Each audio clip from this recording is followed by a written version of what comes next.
नमस्कार दोस्तों। आज मैं बात करने वाला हूँ भारत के सबसे डरावने किले के बारे में, जिसका नाम है भानगढ़ का किला। तो दोस्तों, ये किला इतना क्यों डरावना है, इसके पीछे क्या सच्चाई है, क्या स्टोरी है और आखिर यहाँ पे ऐसी कौन सी घटनाएं हुई हैं जिसकी वजह से ये किला इतना डरावना माना जाता है, ये सारी चीज़ों के बारे में मैं डिटेल में बात करूंगा। तो दोस्तों आराम से बैठ जाइए, इस वीडियो को कंप्लीट देखिए। तो दोस्तों सबसे पहले हम जान लेते हैं ये किला है कहाँ। जो भानगढ़ का किला है ये राजस्थान के अलवर में स्थित है, जिसका नाम है भानगढ़ का किला। तो दोस्तों सबसे पहले हम ये बात कर लेते हैं कि आखिर यहाँ पे ऐसी कौन कौन सी घटनाएं हुई हैं जिसकी वजह से ये किला इतना डरावना माना जाता है।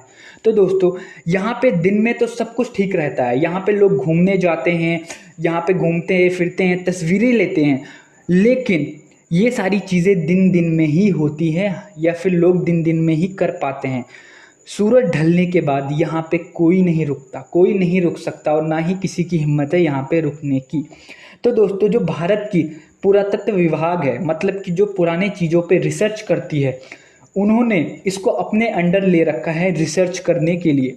ठीक है, वहाँ पे उन्होंने मतलब ये गवर्नमेंट की तरफ से वहाँ पे एक बोर्ड लगा हुआ है जिस पे साफ साफ लिखा हुआ है कि ये जो जगह है ये हॉन्टेड प्लेस है और आप शाम के 5 बजे के बाद या सूरज ढलने के बाद आप यहाँ पे नहीं रुक सकते, ये गैर कानूनी है और आप यहाँ रुकने से आपकी जान जा सकती है और ये एक भूतिया जगह है। ये साफ साफ एक बोर्ड पे लिखा हुआ है भारत सरकार के द्वारा। तो आप इसी चीज़ से अंदाज़ा लगा सकते हैं कि वहाँ पे कोई ना कोई ऐसी चीज़ हो रखी है या होती है जिसकी वजह से गवर्नमेंट ने ये बोर्ड लगा रखा है।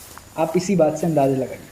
तो दोस्तों वहाँ पे क्या होता है, लोग जो वहाँ पे आसपास लोग रहते हैं, पहली बात तो बहुत ज़्यादा करीब वहाँ कोई नहीं रहता, वहाँ पे कोई गांव नहीं बसा आसपास, पर जो भी थोड़े बहुत लोग आसपास रहते थे पहले, उन्होंने वहाँ पे काफ़ी सारी चीज़ें सुनी हैं। जैसे कि वहाँ पे किसी औरत के चिल्लाने की और रोने की आवाज़ें आती हैं।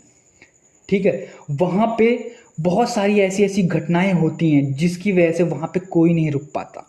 कई सारे लोगों ने वहाँ पे रुकने की कोशिश की है, पर वहाँ पे ज़्यादा टाइम तक कोई रुक ही नहीं पाता और लास्ट में जाके वो लोग किले से बाहर निकल जाते हैं, क्योंकि वहाँ पे अजीब अजीब सी आवाज़ें आती हैं। वहाँ पे लोग देखते हैं कि एक औरत परफ्यूम का एक बॉक्स लेके घूम रही है और वहाँ पे परफ्यूम की खुशबू आती है, जिसकी वजह से लोग डर जाते हैं और बाहर निकल जाते हैं और कोई वहाँ रुक नहीं पाता।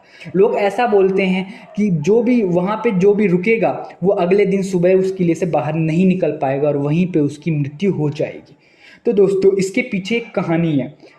इस किले में एक घटना हुई थी जिसकी वजह से ये सारी चीज़ें वहाँ पे होती हैं।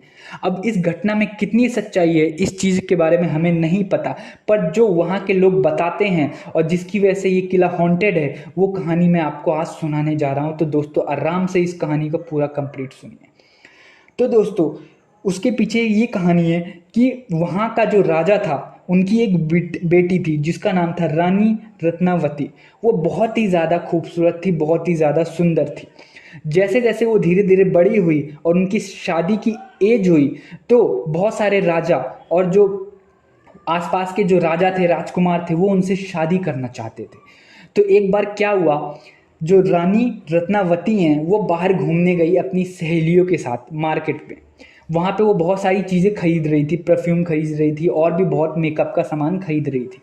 वहीं पे पास में एक आदमी था जिसने रानी रत्नावती को देख लिया और वो ना बहुत ज़्यादा मोहित हो गया उनकी सुंदरता पे और वो उनसे प्यार कर बैठा और वो उनको पाना चाहता था। पर उसको पता था कि ये रानी है और मैं एक साधारण इंसान हूँ, तो हमारी शादी हो नहीं सकती। जिसकी वजह से उसने क्या किया, जो आदमी था उसको तंत्र विद्या की नॉलेज थी, मतलब कि वो एक काला जादूगर था, मतलब उसको काले जादूगर की नॉलेज थी। उसने क्या किया, जो रानी एक परफ्यूम ले रही थी, उसने चुपके से उस परफ्यूम पे एक मंत्र पढ़ दिया। ठीक है, जिसके बाद उस परफ्यूम को फिर उसके बाद जो भी लगाता वो उस काले जादूगर के वश में हो जाता। रानी ने उस परफ्यूम को लिया और वो उसको अपने साथ लेके जाने लगी।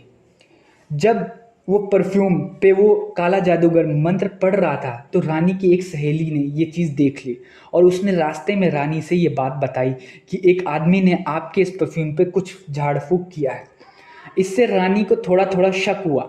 उसको समझ आया कि शायद इस पे किसी ने कुछ किया है। और पुराने टाइम पे जादू टोने में और तंत्र मंत्र में लोग बहुत ज़्यादा मानते थे, जिसकी वजह से और जो जादूगर था वो रानी के पीछे पीछे चल रहा था, रानी को फॉलो कर रहा था।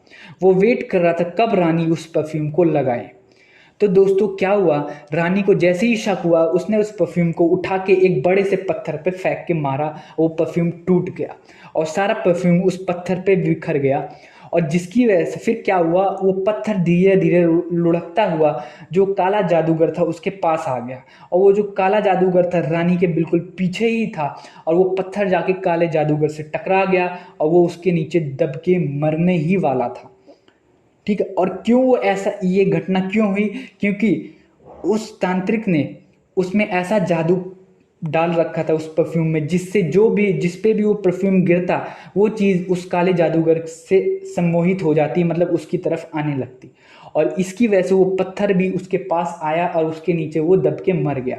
और मरने से पहले उस काले जादूगर ने रानी को और पूरे किले को एक श्राप दिया कि जैसे मैं तड़प तड़प के मर रहा हूं वैसे आप लोग भी तड़प तड़प के मर जाओगे और ये किला बिल्कुल सुनसान हो जाएगा।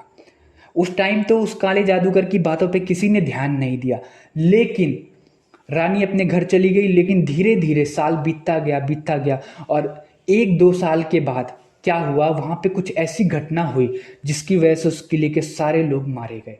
वहां पे क्या घटना हुई थी, वहां पे भानगढ़ के पास एक राज्य हुआ करता था। वहाँ के राजा जो थे वो भानगढ़ के राजा से बहुत ज़्यादा नफरत करते थे, और उन्होंने क्या किया, उस किले पे, भानगढ़ के किले पे आक्रमण कर दिया और उन्होंने उस किले के सारे लोगों को मारना शुरू कर दिया। ठीक है, इस जंग में उस किले के सारे लोग मारे गए धीरे धीरे करके। वहाँ पे जितने भी लोग घूम रहे थे या जो भी आस रहते थे, जो बेगुनाह लोग थे, सब लोगों को उस राजा ने मार दिया। और वहाँ की जो रानी थी, रानी रत्नावती, उनको भी उसने मार दिया जान से। इसके बाद वो किला बिल्कुल सुनसान हो गया, बिल्कुल कोई नहीं रहता था। धीरे धीरे वो किला खंडर बनता गया और आसपास के जो गांव के लोग वहाँ किले के आसपास रहते थे उन्हें अजीब अजीब सी आवाज़ें सुनाई देने लग गई, किसी औरत के रोने की, चिल्लाने की। और वहाँ पे आसपास के किले के आसपास उन्हें किसी परफ्यूम की महक भी सुनाई देती थी।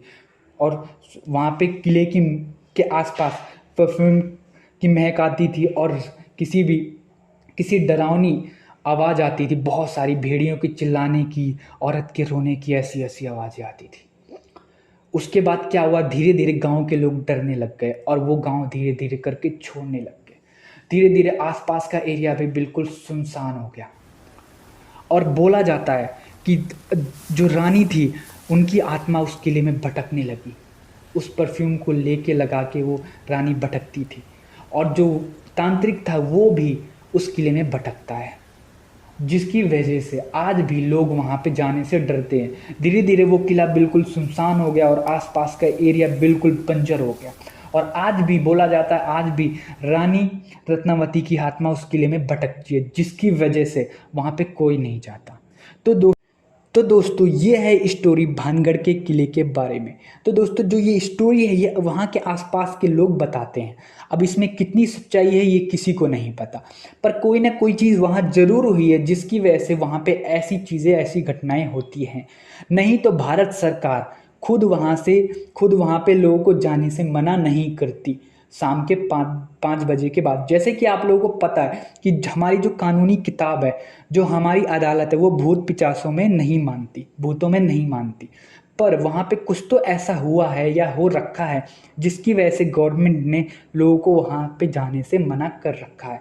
तो दोस्तों आप भानगढ़ के किले के बारे में क्या सोचते हैं, तो नीचे कमेंट करके बताइए और इस चैनल को सब्सक्राइब कर लो ऐसी और नॉलेजफुल वीडियो देखने के लिए, और वीडियो को लाइक करना ना भूलो।